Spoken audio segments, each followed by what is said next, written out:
नमस्कार, मैं Abhimanyu Dahiya, lecturer geography, Haryana शिक्षा विभाग से आप सब विद्यार्थियों का एजुसेट टेलीकास्ट में स्वागत करता हूं। प्यारे विद्यार्थियों, आज हम +1 जियोग्राफी के अंतर्गत chapter 1 geography as a discipline का अध्ययन करेंगे।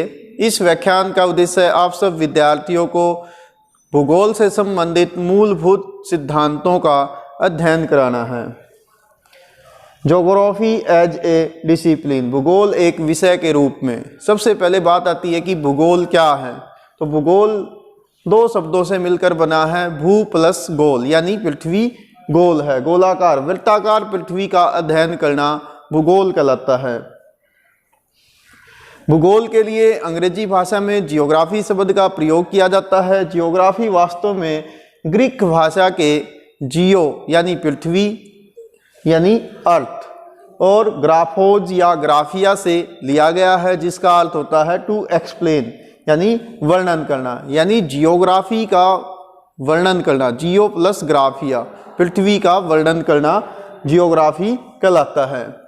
जियोग्राफी शब्द का पहली बार प्रयोग ग्रीक विद्वान, ग्रीक यहाँ यूरोप का एक देश है, उनके विद्वान रहे एरास्थोनीज, उन्होंने 276 ईस्वी पूर्व इसका प्रयोग किया था। ये है ग्रीक विद्वान एरास्थोनीज जिन्होंने ज्योग्राफी टर्म को फर्स्ट टाइम यूज किया।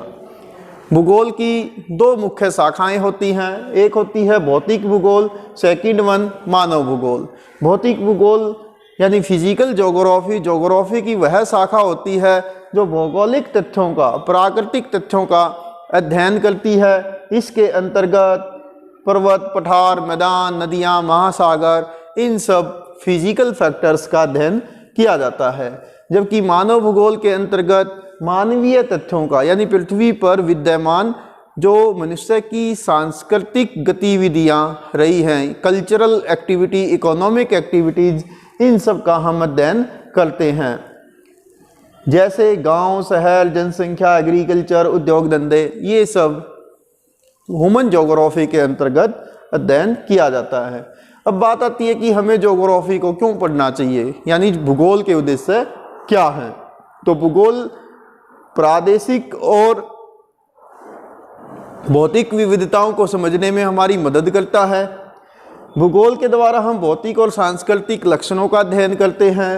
भूगोल हमें भौतिक पर्यावरण और मनुष्य की अन्योन्य क्रिया का, इंटरेक्शन का जो संबंध है, उनको समझने में मदद करता है। इसी प्रकार समय और स्थान के संदर्भ में विभिन्न विशेषताओं को समझने में भी भूगोल हमारी मदद करता है। इन सब उद्देश्यों के लिए हमें ज्योग्राफी पढ़नी चाहिए। अब बात आता है कि ज्योग्राफी के मूलभूत प्रश्न क्या हैं। तो ज्योग्राफी के अंतर्गत हम क्या, कहाँ, कैसे, क्यों, कब और कौन का अध्ययन करते हैं, यानी WH फैमिली के अंतर्गत हम भौगोलिक तथ्यों का अध्ययन करते हैं।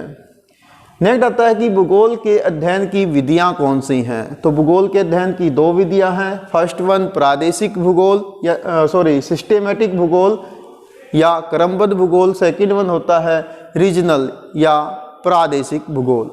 क्रमबद्ध भूगोल के अंतर्गत भौगोलिक तथ्यों को प्रकरणों यानी टॉपिक्स में बांटकर अलग अलग अध्ययन किया जाता है, इसलिए इसे टॉपिकल मेथड भी कहते हैं। इसमें किसी एक विशिष्ट भौगोलिक तथ्य का या तत्व का अध्ययन किया जाता है, इसलिए इसे एकांकी या आइसोलेटेड रूप भी कहा जाता है भूगोल के अध्ययन का।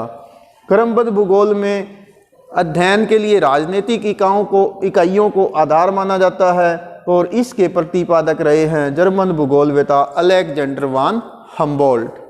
इसी प्रकार से प्रादेशिक भूगोल की अगर बात करें तो इसमें भौगोलिक तथ्यों को प्रदेशों के आधार पर बांटकर अध्ययन किया जाता है।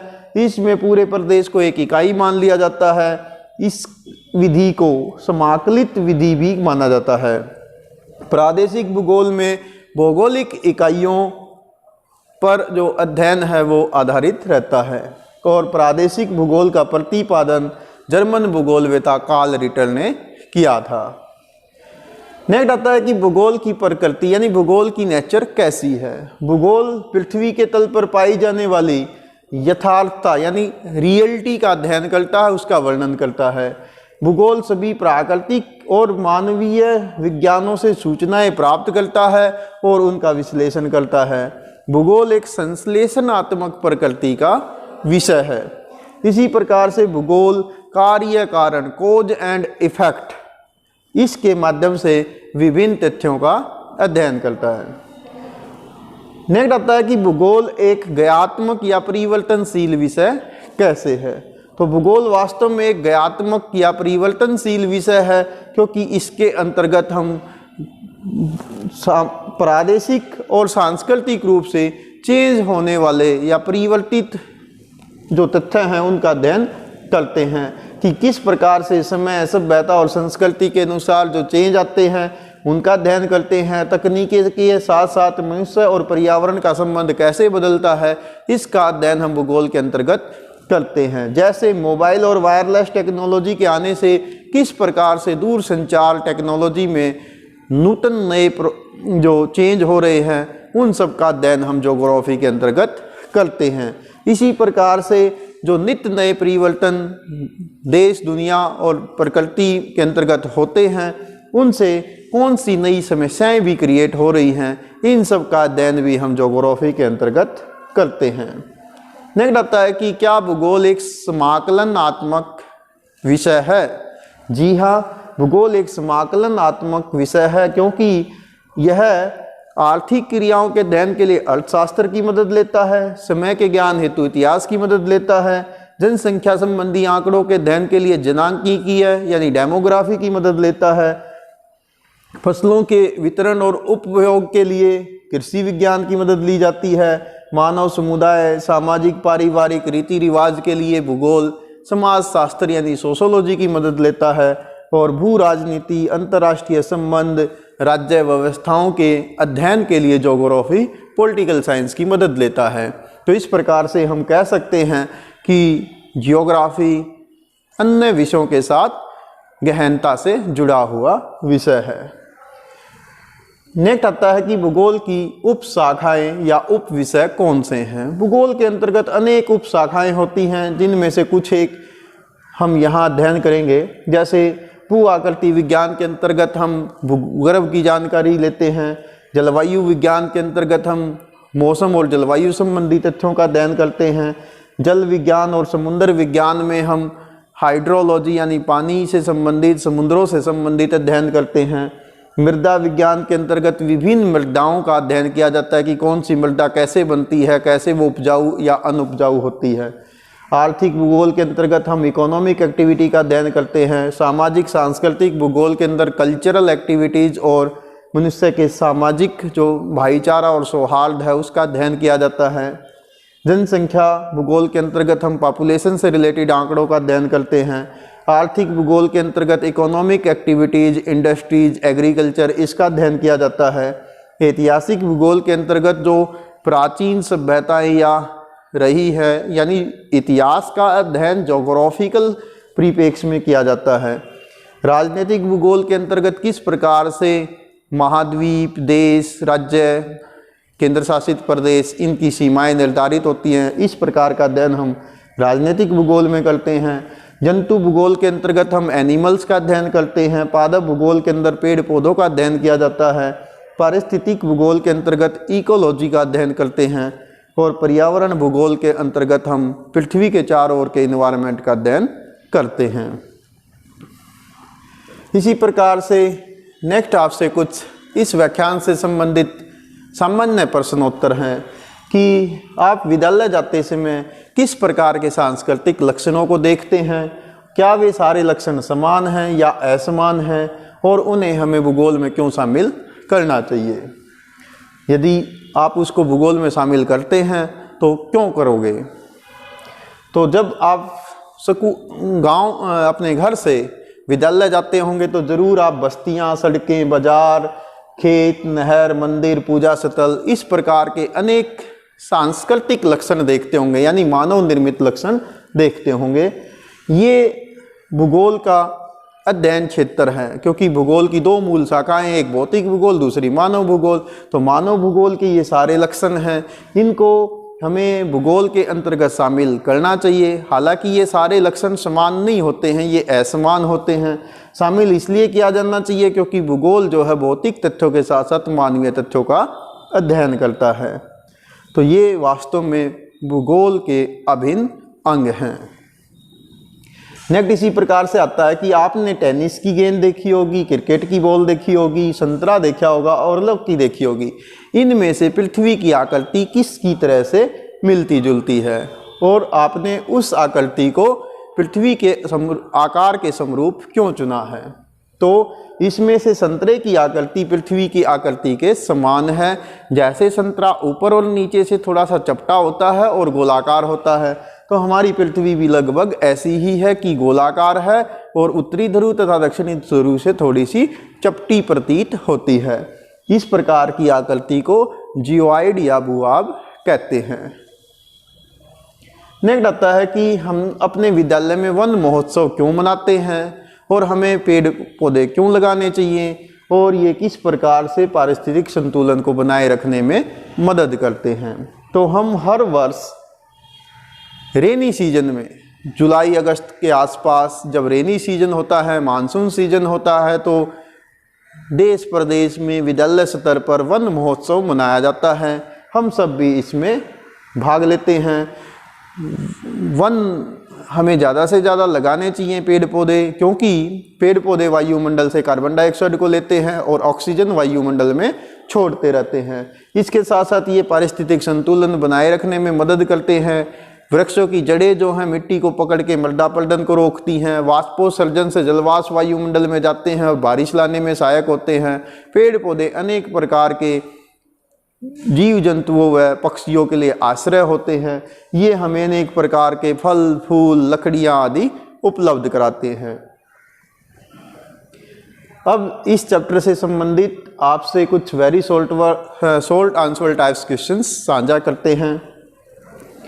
सबसे पहला है कि जीआईएस का पूरा नाम क्या है। तो जीआईएस का पूरा नाम होता है ज्योग्राफिकल इंफॉर्मेशन सिस्टम, भौगोलिक सूचना तंत्र। सेकंड क्वेश्चन है कि जीपीएस का पूरा नाम क्या है। जीपीएस का पूरा नाम होता है ग्लोबल पोजीशनिंग सिस्टम, वैश्विक स्थिति तंत्र।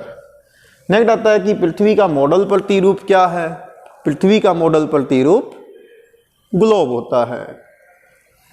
नेक्स्ट आता है कि भूगोल कैसा विषय है। भूगोल एक संश्लेषणात्मक विषय है, क्योंकि यह क्षेत्रीय संश्लेषण का प्रयास करता है, रीजनल अध्ययन करने का प्रयास करता है। नेक्स्ट आता है कि इतिहास कैसा विषय है। हिस्ट्री एक कालिक विषय, यानी हिस्ट्री में हम समय का अध्ययन करते हैं।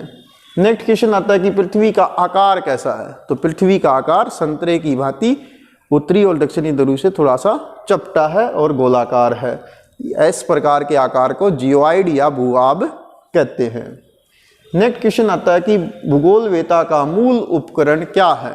भूगोलवेता का मूल उपकरण मानचित्र या मैप होता है। नेक्स्ट क्वेश्चन है कि मानचित्र के कितने आयाम होते हैं। मानचित्र के 2 आयाम होते हैं, यानी मानचित्र की एक लंबाई होती है और एक चौड़ाई होती है, यानी मानचित्र 2 डायमेंशनल होता है। नेक्स्ट क्वेश्चन आता है कि मानचित्र बनाने की कला को क्या कहते हैं। मानचित्र बनाने की कला को कार्टोग्राफी कहा जाता है।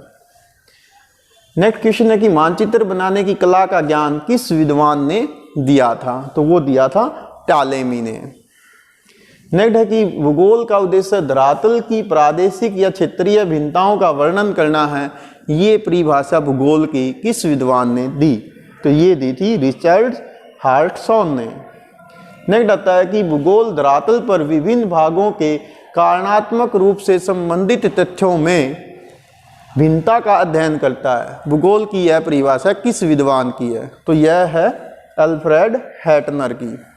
नेक्स्ट आता है कि प्राचीन काल के किस विद्वान ने मनुष्य पर पर्यावरण के प्रभावों का उल्लेख किया था। तो ये थे हिप्पोक्रेट्स। नेक्स्ट ऐसा ही क्वेश्चन आता है कि सबसे पहले किस विद्वान ने सूर्य की किरणों के कोण को मापकर पृथ्वी की परिधि का आकलन किया था। तो वो थे एरास्टोनिज, जिन्होंने सबसे पहले ज्योग्राफी शब्द का भी प्रयोग किया था 276 ईस्वी पूर्व। नेक्स्ट आता है कि उस विद्वान का नाम बताओ जिसने नील नदी के डेल्टा यहाँ है नील नदी, ये अफ्रीका में बहती है, दुनिया की सबसे लंबी नदी है और यहाँ पर भूमध्य सागर में ये अपना डेल्टा बनाती है। तो इस डेल्टा को देखकर, इसकी बनने की प्रक्रिया को देखकर सर्वप्रथम किस विद्वान ने इसके बनने के कारण सहित इसकी व्याख्या की थी, इसका नामकरण किया था? तो वो विद्वान थे हेरोडोटस। हेरोडोटस ही थे जिन्होंने डेल्टा शब्द का नामकरण किया था। नेक्स्ट आता है कि मनुष्य के कार्य प्रकृति द्वारा निर्धारित होते हैं, यह कथन किस विद्वान का है? तो ये है रैटजेल का। नेक्स्ट ऐसा ही क्वेश्चन आता है कि वह भूगोलवेता जिसने भौतिक भूगोल और मानव भूगोल के संश्लेषण का समर्थन किया, कौन थे? तो वो थे H.K. मिकेंडियर।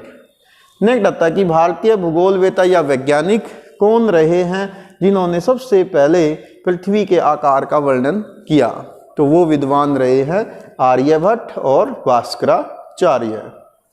नेक्स्ट ऐसा ही क्वेश्चन है कि भूगर्भ विज्ञान भूतकाल का भूगोल है और भूगोल वर्तमान का भूगर्भ विज्ञान है, यह कथन किस विद्वान का है? तो ये है डेविस महोदय का।